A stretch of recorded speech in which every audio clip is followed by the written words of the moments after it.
Kabanata 471. Kung hindi niya ito nakita mismo ay hinding-hindi siya maniniwala sa nangyari. Ganoon din ang pakiramdam ni Landry at ng iba pa. Nanatili silang tulala at puno ng pagtataka habang dagsa ang magkakaibang damdaming gumugulo sa kanilang isipan. Snow, paulit-ulit ko nang sinasabi sa iyo na hindi karaniwang tao si Ginoong Wolf. Ngayon ay naniniwala ka na ba sa akin, wika ni Fane na may halong pagtatagumpay? Oo, tama ka. Sa palagay ko ay masyado akong nagmadali sa paghuhusga sa kanya, namula ang buong mukha ni Snow sa hiya. Ang madaling pagkatalo ni Jacob ay patunay na malapit na kung hindi man ay nasa antas na ng mga dakilang mandirigma si Leon. Ang ganitong galing at kakayahan ay nangangahulugang higit pa siya kina Anson, Harvey at maging kay Theodore. Paano pa magiging manloloko ang taong ito? Samantala sa ibabaw ng entablado ay tumingin si Leon kay Jacob ng may pagkataas at malamig na wika. Natalo ka na, Jacob. Ikaw gumamit ka ng pandaraya, galit na sigaw ni Jacob habang pilit na tumatayo mula sa lupa. Bagaman malayo ang mga manunood upang madama ang daloy ng lakas ni Leon, ay naramdaman naman ito ni Jacob. Batay sa huling atake ay nalaman niyang nasa huling bahagi pa lamang ng karaniwang antas ng lakas si Leon. Si Jacob naman ay nasa tugatog na ng likas na lakas, kaya sa paniniwala niya ay madali lamang niyang dapat itong talunin na parang pagpatay lamang ng langaw. Ngunit hindi lamang ito nakipaglaban ng pantay, kundi nagawang ibalik pa ang lakas ng kanyang atake. Para kay Jacob ay tila hindi kapanipaniwala ang pangyayari. Ang tanging paliwanag na kanyang naisip ay gumamit ito ng mapanlinlang na paraan. Huwag kang maging masama sa pagtanggap ng pagkatalo. Hindi ko inakalang ganyan kapala kababa ang pag-uugali, nanunuyang sagot ni Leon. Nagdilim ang mukha ni Jacob. Kahit hindi niya maunawaan kung paano ito nagawa ni Leon ay totoo pa rin ang katotohanang natalo siya. Matapos ang ilang sandaling pag-aalinlangan ay huminga ng malalim si Jacob at tumingin kay Leon ng may malamig na tingin. Maging maswerte ka ngayong pagkakataong ito, Leon Wolf, ngunit tandaan mo ito. Hindi ko malilimutan ang nangyari. Balang araw ay magkikita pa tayo, at sa pagkakataong iyon ay hindi ko napalalampasan ang pagkakataong ito. Tara, na utos ni Jacob sa kanyang mga tauhan upang umalis. Huwag kang magmadali, Jacob. Ayon sa ating kasunduan, matapos ang iyong pagkatalo ay kailangan mong lumuhod at humingi ng paumanhin kay Binibining Paul. Huwag mong subukang umalis nang hindi tinutupad ang iyong pangako, wika ni Leon habang mabilis na bumaba ng entablado at hinawakan si Jacob bago pa ito makalayo. Huwag mo akong subukan, Leon, may bahid ng puot na tumingin si Jacob. Ako ang sumusubok sa iyo. Napakalaking katangahan naman yan. Ikaw ang kusang pumayag sa kasunduan bago tayo magsimula at marami pa ang saksi. Paano ka pa makakabawi ng salita gayong ikaw ay anak ng hilagang hari? Wala ka na bang dangal na natitira? Natatawang hamon ni Leon. Natalo mo lamang ako dahil gumamit ka ng daya, kaya hindi ito binibilang. Kung nais mong patunayan ang iyong sinabi ay magkaroon tayo ng panibagong laban. Kapag natalo mo akong muli ay tutuparin ko ang aking pangako. Sige, gawin natin ang iyong nais. Kung iyan ang makapagpapasaya sa iyo ay handa akong makipaglaban sa iyo ng daan-daang beses pa. Halika at subukan mo pa ako, nanunuyang sagot ni Leon. Sinabi mo iyan, ngumisi si Jacob nang may pang-aasar at biglang sinugod si Leon gamit ang kanyang kamao ng walang pag-aalinlangan. Batay sa kanilang laban ay alam na ni Jacob ang antas ng lakas ni Leon, kaya naniniwala siyang hindi na ito makagagamit muli ng parehong paraan upang manalo. Bukod pa rito ay bigla siyang sumalakay ng walang babala, kaya walang pagkakataon si Leon na makapaghanda sa oras. Sok, napakawalang alam naman, nanunuyang wika ni Leon habang hinarap ang hamon. Nasa tugatog na ng likas na lakas si Jacob at halos kapantay na ito ng kakayahan ni Leon. Sa katotohanan ay kung maingat lamang sana ito sa pakikipaglaban ay maaari pa itong makapagtagal ng mas matagal. Ngunit labis ang pagmamataas ni Jacob at ayaw tanggapin ang pagkatalo, kaya pinilit pa niyang patunayan ang kanyang sarili na mas mahusay. Sa huli ay ito pa ang naging dahilan ng kanyang pagkabigo. Panahon na upang ipakita sa kanya kung sino ang tunay na makapangyarihan. Walang sino man ang makakalaban sa pinagsamang dalisay at tunay na lakas na taglay ni Leon. Bam! Sa isang malakas na pagbanggaan ay muling inihagis ang buong katawan ni Jacob palabas ng entablado at bumagsak ng malakas sa lupa. Paano ito nangyari? Paano ito posible? Bulong ni Jacob habang umuubo ng dugo at nakatingin kay Leon ng hindi makapaniwala. Akala niya ay swerte lamang ang naging dahilan ng unang pagkatalo, ngunit sa ikalawang pagkakataon ay hindi na ito maaaring ituring na kapalaran lamang. Nagawang harapin at ibalik ni Leon ang kanyang mga atake. Kahit gaano pa siya kayabang ay kinailangan niyang aminin na espesyal ang kakayahan ng binata, at hindi ito gumamit ng anumang pandaraya. Napakagaling. Napuno ng paghanga at tuwa ang buong paligid. Ilang sandali pa lamang ang nakalipas ay marami rin sa kanila ang katulad ni Jacob na naniwalang swerte lamang ang nagpatagumpay kay Leon. Ngunit matapos makita ang ikalawang laban ay wala nang sino man ang nang-ahas mag-isip ng ganito. May nais ka pa bang sabihin, Jacob? Kung hindi ka pa rin kontento ay maaari mo pa akong hamunin muli, nanunuyang tanong ni Leon. Kinuyam ni Jacob ang kanyang mga kamao at lalong nagdilim ang kanyang mukha. Matapos ang ikalawang pagtatagisan ay naintindihan na niyang may pambihirang galing o di kaya ay may taglay na hindi pangkaraniwang kapangyarihan si Leon na higit pa sa kanyang antas. Ito ang tanging paliwanag kung bakit madali siyang natalo. Sa anumang paraan ay malinaw na mas malakas at makapangyarihan si Leon, kaya wala siyang pagkakataong manalo kahit pa humingi siya ng paulit-ulit na laban. Binibining Paul, taos puso akong humihingi ng paumanhin sa mga nasabi at nagawa ko kanina. Sa kabila ng matinding kahihiyan ay kinailangang lunukan ni Jacob ang kanyang pagmamalaki at lumuhod sa harap ni Snow.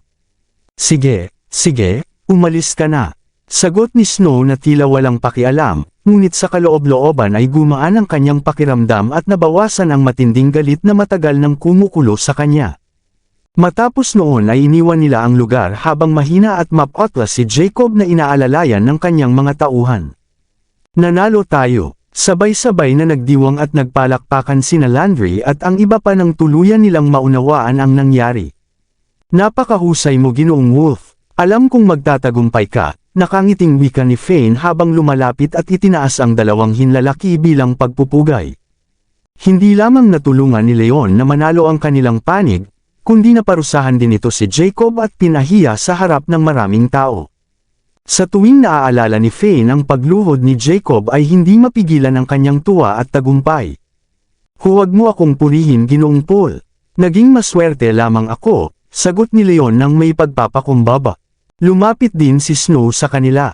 Leon, maraming salamat sa iyong ginawa, at higit sa lahat nais ko ring humingi ng paumanhin sa masama at maling pagtrato ko sa iyo kanina. Namumula ang mukha ni Snow sa tuwing naaalala ang kanyang pagmamatigas na si Leon ay isang manloloko. Labis siyang nahihiya sa kanyang naging asal, kaya nais niyang humingi ng paumanhin ng tapat sa binata. Binibining Paul, magkaibigan tayo at ng iyong kapatid, kaya hindi mo kailangang maging formal sa akin. Ang tanging hiling ko lamang ay huwag mo na akong ituring na manloloko sa mga susunod na pagkakataon, pabirong wika ni Leon. Lalong namula ang mukha ni Snow ngunit mabilis din itong nakabawi at ngumiti. Leon, dahil kaibigan ka na ni Fane ay huwag mo na akong tawaging ganyan. Maaari mo na akong tawagin sa pangalang Snow. Sige, tatanggapin ko ang iyong paanyaya, sagot ni Leon na bahagyang nagulat. Hindi niya inakalang ganoon kabilis magbago ang pananaw ng dalaga sa kanya. Ilang sandali pa lamang ang nakalipas ay nais na siyang paalisin ngunit ngayon ay nagiging mabait na ito sa kanya. Tunay ngang mahirap hulaan ang isip ng mga kababaihan. Ngunit hindi alam ni Leon na sa mundong ito ay iginagalang at pinupuri ang lakas at kakayahan. Ang kanyang ipinakita sa araw na iyon ay naglagay sa kanya sa antas na higit pa sa kanila Anson, Harvey at maging kay Theodore. Malapit na siyang kilalanin bilang pinakamalakas sa mga kabataang mandirigma sa buong lungsod ng Springfield. Labis na humanga si Snow dito. Bukod pa rito ang kanyang pagpupumilit na ipaglaban siya at ipatupad ang katarungan, ay mas tumimo sa kanyang puso kaysa sa anumang matatamis na salita. Kaya naman madaling maunawaan kung bakit mabilis na nagbago ang isip ng dalaga. Ginoong Wolf, naghanda na ako ng isang restaurant upang ipagdiwang ang iyong tagumpay. Tara na, masayang yaya ni Fane habang nakangiti. Sinamahan naman siya ng lahat patungo sa lugar. Makalipas ang ilang oras ay kaunti na lamang ang natitira. Hindi umiinom ng alak si Snow kaya umuwi na ito matapos kumain. Ang mga natitirang kalalakihan ay nagpasyang ipagdiwang ang tagumpay ni Leon sa pamamagitan ng pag-inom. Labis na humanga sina Landry at ang iba pa sa kakayahan ni Leon, kaya isa-isa silang lumapit upang magtaas ng baso at humingi ng paumanhin sa pagdududa sa kanya. Hindi naman mapagtanim ng galit si Leon kaya hindi niya ito inalala. Dahil halos magkakaedad sila ay madali silang nagkasundo at naging magkakaibigan. Tumagal ang pagdiriwang ng halos buong hapon. Nang lumabas na sila sa gabi ay nagpaupa ng sasakyan si Fane upang ihatid si Leon pauwi. Biglang tumunog ang telepono ni Leon. Tumatawag si Ariel at ipinapatawag siyang magkita sa isang marangyang kainan. Inutusan ni Leon ang driver na dalhin siya doon. Pagdating niya ay nakita niyang maayos na nakaupo si Ariel habang hinihintay siya. Ano ang nangyari, Leon? Bakit amoy alak ka? Tanong ni Ariel nang may pagkadismaya ng maamoy ang amoy ng inumin. Mabuti na lamang at may likas na amoy ang katawan ni Leon kaya hindi ito naging masyadong matapang. Nakipag-inuman lamang ako sa ilang kaibigan, sagot ni Leon nang walang pakialam habang umuupo sa tapat nito. Nag-isip sandali si Ariel kung magtatanong pa o hindi. Alam niyang hindi karaniwang umiinom si Leon kaya naisip niyang baka may pinagdaraanan itong mabigat. Tama naman siya sa kanyang hinala. Totoo ngang minsan ay ginagamit ni Leon ang alak upang makalimot, ngunit iyon ay nangyari pa noong nakaraang gabi. Bakit mo ako ipinatawag, Ariel? Tanong ni Leon. Tanong ni Leon habang nakangiti. Leon, narinig ko ang tungkol sa iyong pagbibitiw sa trabaho at ang inyong paghihiwalay ni Iris. Nais ko lamang malaman kung ano ang nangyari, at bakit kayo biglang naghiwalay. Walang paligoy-ligoy na tanong ni Ariel. Ito ang tunay na dahilan kung bakit niya inanyayahan si Leon. Kailangan pa ba ng dahilan upang maghiwalay ang dalawang tao? Biglang nawala ang ngiti sa mga labi ni Leon. Kanina pa siya gumagaan ng pakiramdam matapos ang pag-inom at pakikipag-usap kay Cynthia, ngunit sa pagbanggit ni Ariel kay Iris ay muling bumalik ang bigat sa kanyang dibdib. Sa sandaling ito ay lalo niyang naintindihan kung gaano kahalaga si Iris sa kanya. Maaari mo bang sabihin sa akin ang totoo? Kung itinuturing mo pa rin akong kaibigan ay nararapat lamang na maging tapat ka sa akin, seryosong wika ni Ariel. Sige, bumantong hininga si Leon at napagpasyahang wala ng saysay ang pagtatago pa kaya isinalaysay niya ang buong katotohanan. Pinaghinalaan ka ni Iris na siyang may pakana sa kanyang pagdukot. Pinagdududahan niya ang iyong intensyon at iniisip na kasama mo siya para lamang sa kanyang yaman. Nanlaki ang mga mata ni Ariel sa gulat. Tama, at tila ganoon din ang paniniwala ng buong pamilya niya, mapait na ngiti ang iginawad ni Leon. Hindi yan maaari, sigaw ni Ariel at pinalo ang mesa habang tumatayo. Alam niyang inalay ni Leon ang kanyang buhay upang iligtas si Iris, kaya hindi niya maunawaan kung bakit sa huli ay siya pa ang pinaghihinalaan. Para sa kanya ay tila hindi kapanipaniwala ang nangyari. Leon, matagal na tayong magkakilala, kaya lubos kong nakikilala ang iyong pagkatao. Naniniwala akong hindi mo gagawin ang ganoong bagay at hinding-hindi mo siya sasamahan para lamang sa salapi, mariing pagpapatunay ni Ariel. Mula pa noong sumali si Leon sa kumpanya ay napatunayan na niyang responsable at masipag ito. Siya pa ang nakakuha ng pinakamalaking kliyente at tumulong sa pagtatayo ng bagong sangay ng pananaliksik. Kung may masama man itong balak ay maaari na sana itong gumamit ng ibang paraan. Bakit pa ito magtitiis at mag-aalay ng lahat para kay Iris at sa kumpanya kung hindi naman ito tapat ang hangarin? Maraming salamat sa paniniwala, Ariel, ngunit sa kasamaang palad ay hindi ganoon ang nakikita ni Iris, bumantong hininga si Leon. Ano pa ang silbi ng paniniwala ng iba kung ang taong mahalaga sa kanya ay patuloy siyang hindi pinagkakatiwalaan? Huwag kang mawalan ng pag-asa. Malaking hindi pagkakaunawaan lamang ito. At sigurado akong mali ang kanyang naging hatol. Kung nais mo ay maaari akong makipag-usap sa kanya upang ipagtanggol ka at malinawan ang lahat. Pagpapakalma ni Ariel. Ngunit sa kabila ng kanyang sinabi ay may halo ring ibang damdamin sa kanyang puso. Alam niyang matalik na kaibigan si Iris at nakikita niyang may pagmamahalan ang dalawa, kaya nais niyang tulungan silang maayos ang kanilang relasyon. Huwag mo nang isipin pa, umiling si Leon. Bakit naman hindi? Maraming salamat sa lahat ng sumusubaybay. Please subscribe and follow my YouTube and Facebook channel, Filipino Novel. Maraming salamat po. Kabanata 475. Napatitig si Ariel sa kanyang sinabi. Nais lamang sana niyang tumulong upang maibalik ang pagmamahalan nina Leon at Iris, ngunit hindi niya inakalang tatanggihan ito ng binata ng walang pag-aalinlangan. Ang mga pangyayari noon ay dapat manatili na sa nakaraan. Dahil nawala na ang kanyang tiwala sa akin, ay wala nang saysay na makiusap pa ako upang baguhin niya ang kanyang isipan. Ang pagdududa niya sa akin ngayon ay tanda na maaari itong mangyari muli sa ikalawa, ikatlo at sa marami pang pagkakataon sa hinaharap. Kahit matulungan mo akong maibalik siya sa akin ngayon, ano naman ang mangyayari sa susunod? Paano kung sa susunod na pagsubok ay pagdudahan na naman niya ako? Kailangan ko pa bang laging lumuhad at makiusap sa kanya ng paulit-ulit, seryosong wika ni Leon. Hindi niya maiwasang isipin na kung gagawin niya iyon ay magmumukha siyang taong walang sariling paninindigan. Bukod pa rito ay hindi lamang si Iris ang may ganoong pananaw. Maging si Ginoong Young at si Gilbert ay ganoon din ang paniniwala. Kung ibababa niya ang kanyang dangal at makikiusap na tanggapin siya muli, ay hindi nito mababago ang pananaw ng buong pamilya. Kapag nagkasama silang muli ay kailangan pa rin niyang tiisin ang kawalan ng respeto at panghuhusga mula kina Iris at sa kanyang mga kamag-anak. Hindi handang isuko ni Leon ang huling bahagi ng kanyang pagkatao. Sa halip na umasa sa awa ni Iris, ay mas mainam na pagtuunan na lamang niya ng pansin ang kanyang mga gawain at patunayan ang kanyang tunay na halaga. Ano na ang iyong gagawin ngayon?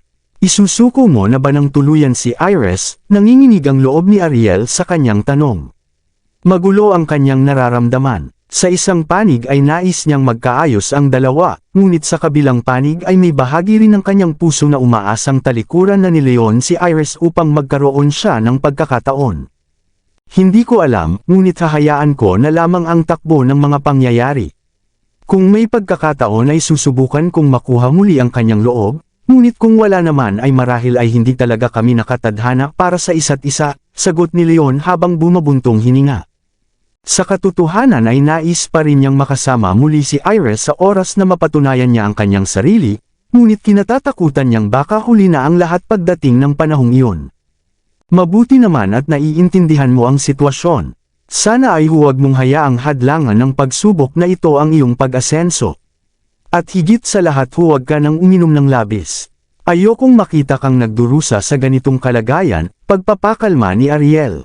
Inakala niyang umiinom ng labis si Leon dahil sa labis na lungkot.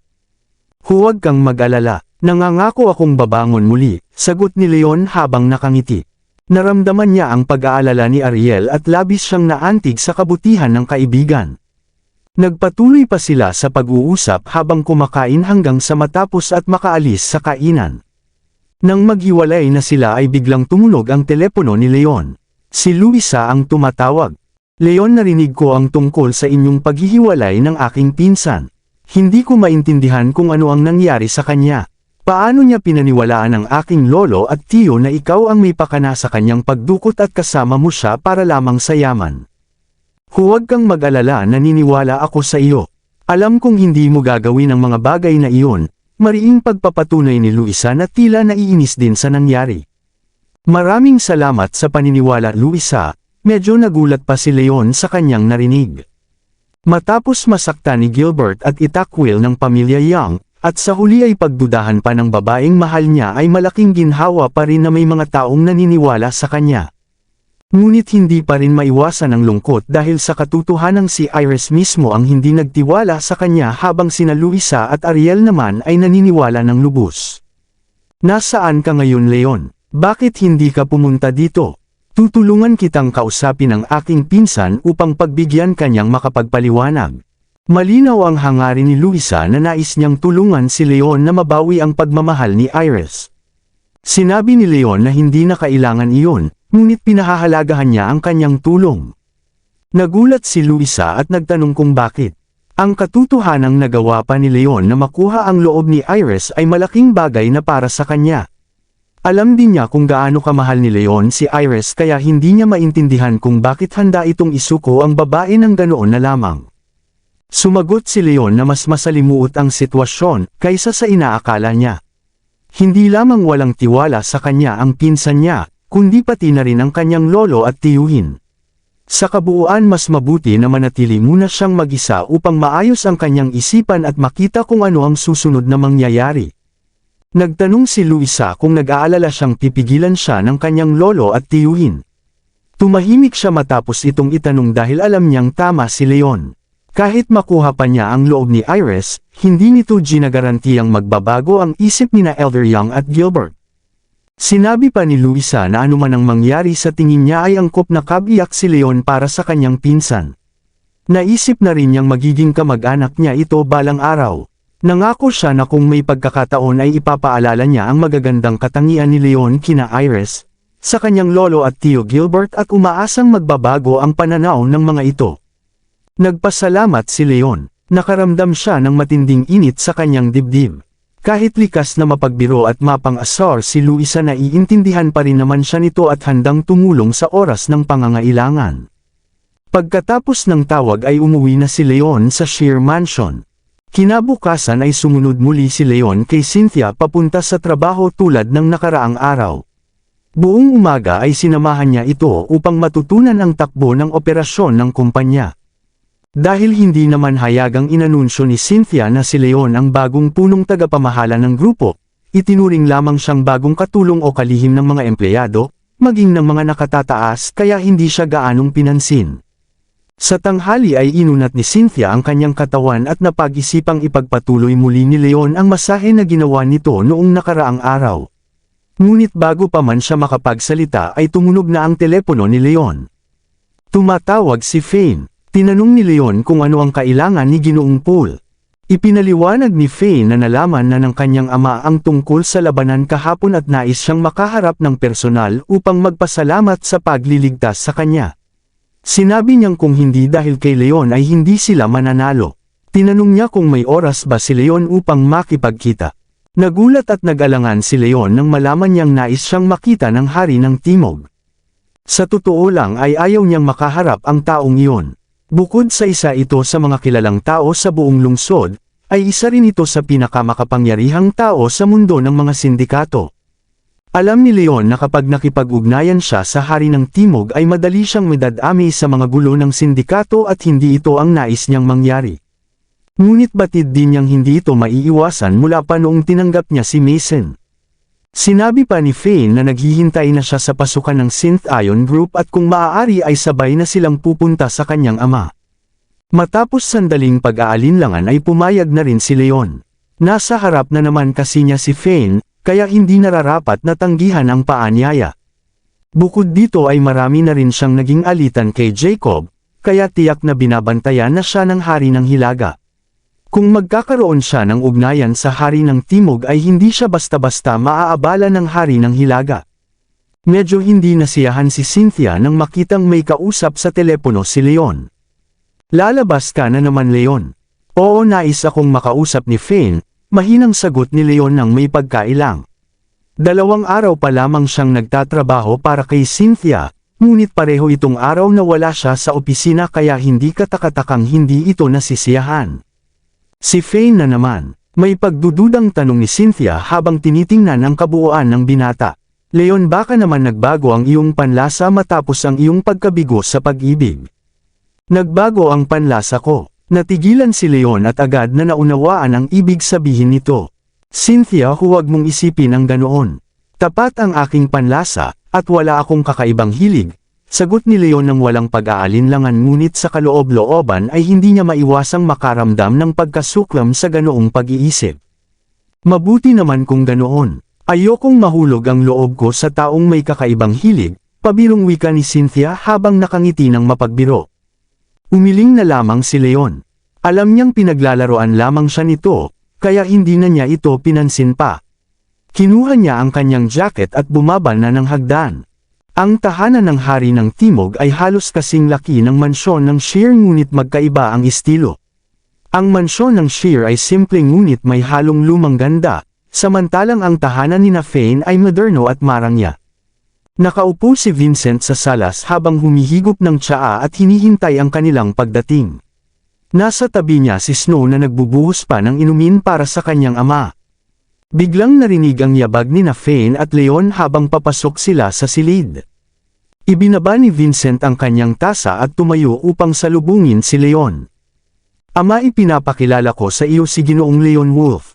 Ginoong Wolf, ito naman ang aking ama, pagpapakilala ni Fane habang itinuturo ang dalawa sa isa't isa.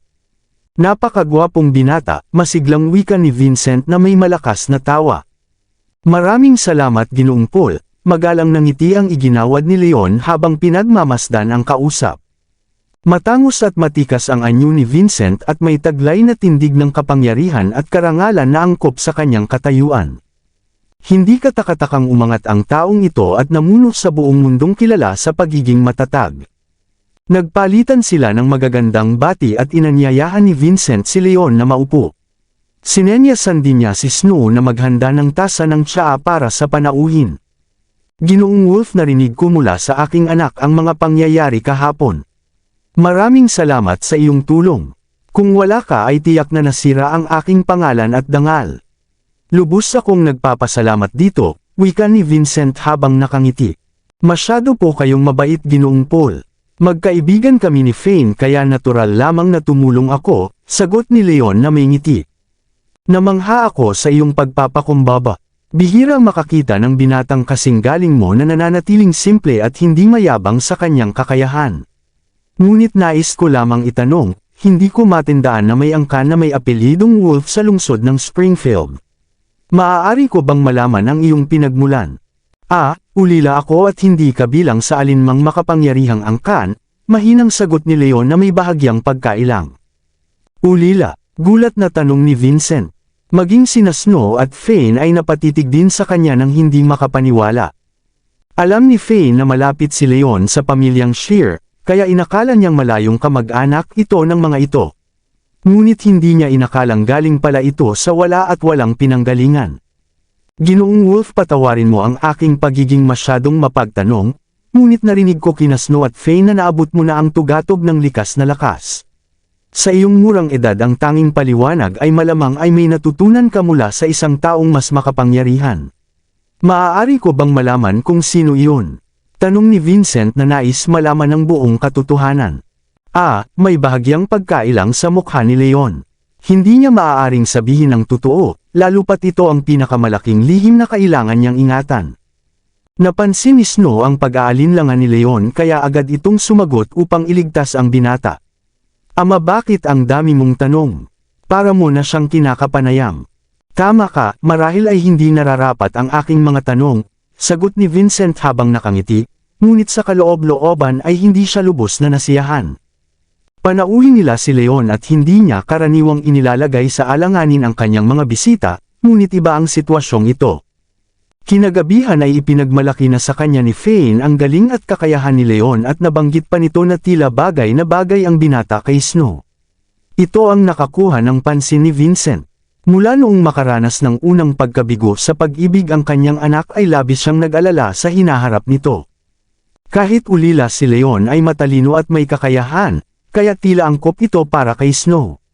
Ngunit bago ang lahat ay nais muna niyang malaman ang tunay na pinagmulan ng binata upang hindi na muling masaktan ang kanyang anak sa maling tao. Gayunpaman ang pag-aatubili ni Leon na magbigay ng karagdagang impormasyon ay nagdulot ng pagkabigo kay Vincent. Fane, tanghaling tapat na. Ipatawag mo ang mga tagapaglingkod upang maghanda ng tanghalian para sa ating panauhing si Ginoong Wolf, utos ni Vincent habang pinipigilan ang kanyang hindi magandang pakiramdam. Ang dating masiglang pakikitungo niya kay Leon ay bahagyang lumamig. Biglang narinig ang mabilis na yabag ng paa at isang matandang lalaking naka-uniforme ng tagapamahala ng bahay ang pumasok ng magulo at may takot sa mukha. Ano ang nangyari Ginoong Hendricks? Tanong ni Fane nang makita ang pagkabalisa ng matanda. Mga Panginoon, may hindi magandang nangyari. Si Ginang Paul ay biglang nawala ng malay, sagot ng matanda nang may pag-aalala. Ano? Gulat na wika ni Vincent at agad na tumayo mula sa kanyang kinauupuan. Maging sina Snow at Fane ay nagulat din at agad na tumalon patayo. Ginoong Hendricks, tawagan mo agad si Dr. Chase. Ako naman ay pupunta agad upang tingnan si Gloria, utos ni Vincent sa mahinahong paraan. Opo Ginoo, Sagot ng matanda at agad na tumakbo palabas. Agad na tumakbo sina Vincent, Fane at Snow patungo sa likurang bahagi ng bahay. Sandaling nag-alinlangan si Leon ngunit mabilis ding sumunod sa kanila. May kaalaman naman siya sa medisina kaya baka may magawa siya upang tumulong. Sa loob ng silid ay may nakahigang babaeng payat ang pangangatawan na nakapikit ang mga mata. Maputi at makinis ang kanyang balat na tila nasa edad 30 pa lamang.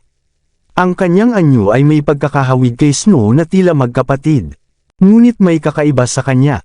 Ang kanyang maputing balat ay may bahid ng madilim na kulay at tila mahina ang kanyang paghinga. May isang nurse na nagbabantay sa kanya. Pumasok ang tatlo at agad na lumapit sina Snow at Fane sa tabi ng higaan. Ano ang nangyari, ina? Gumising po kayo, tawag nila nang may pagkabalisa, ngunit walang tugon ang kanilang ina. Si Vincent naman ay nanatiling mas mahinahon. Hinarap niya ang nurse at nagtanong. Hindi ko rin po tiyak. Kukuha pa lamang sana ng tubig si Ginang Pool nang bigla itong mahimatay at bumagsak.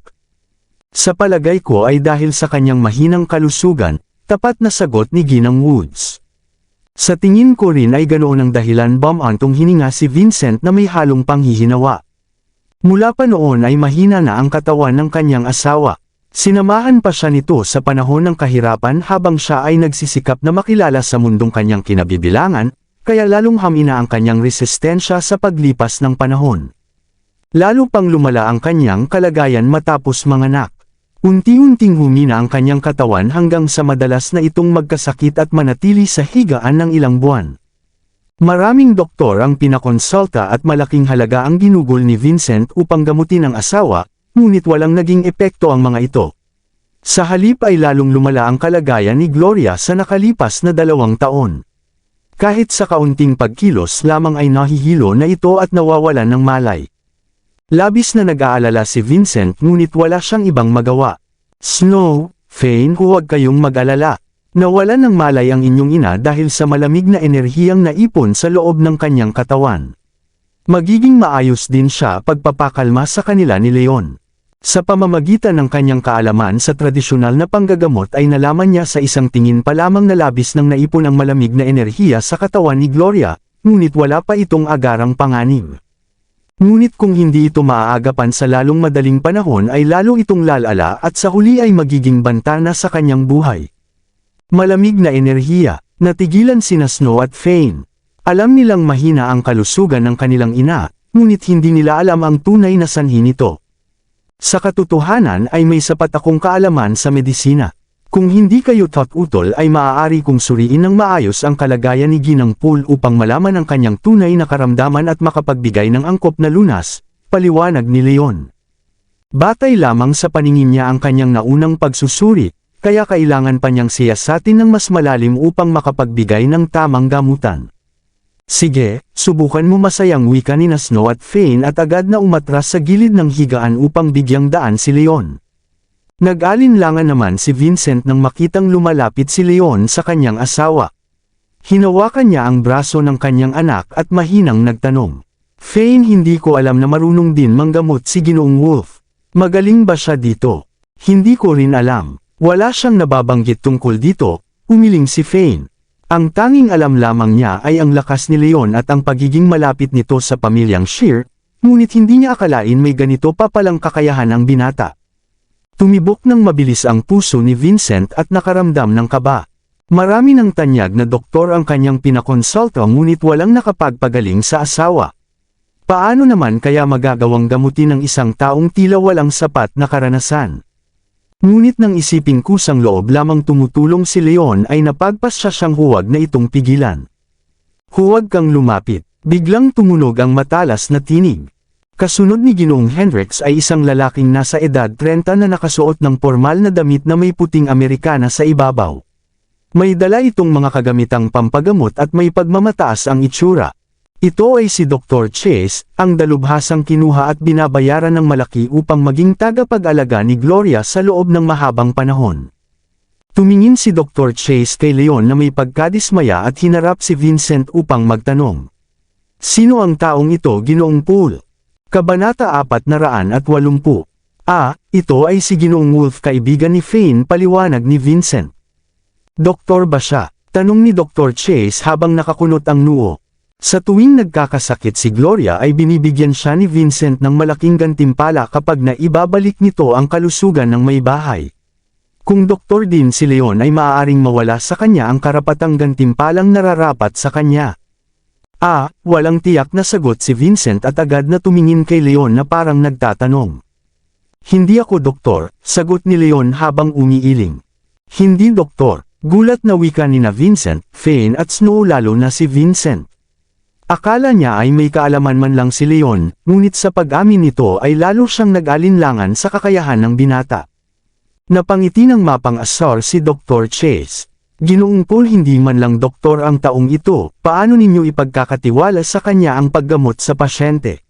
Sino ang mananagot kung may mangyaring hindi maganda? Ako, natigilan si Vincent at nagdilim ang kanyang mukha.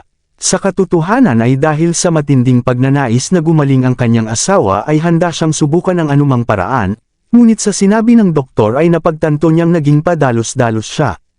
Kung tutuusin ay hindi tunay na doktor si Leon kaya kung may masamang mangyari ay siya pa ang may pananagutan.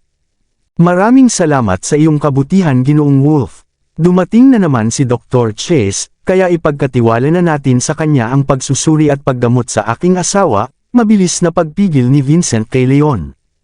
Nagsisimula pa lamang sana si Leon na siyasatin si Gloria at wala pa namang ginagawang gamutan, kaya maaga pa upang itigil ito. Ginoong Paul, kahit hindi ako opisyal na doktor ay may sapat pa rin akong kaalaman sa tradisyonal na panggagamot. Ang kalagayan ni Ginang Paul ay dulot ng naipong malamig na enerhiya sa kanyang katawan, kaya mas angkop ang lunas na naaayon sa ganitong pamamaraan. Paliwanag ni Leon, ngunit hindi pa siya natatapos ay pinutol na agad ni Dr. Chase. Tradisyonal na gamot. Walang kabuluhan iyan. Napakasalimuot ng karamdaman ni Ginang Paul kaya hindi ito kayang gamutin ng ganoong pamamaraan.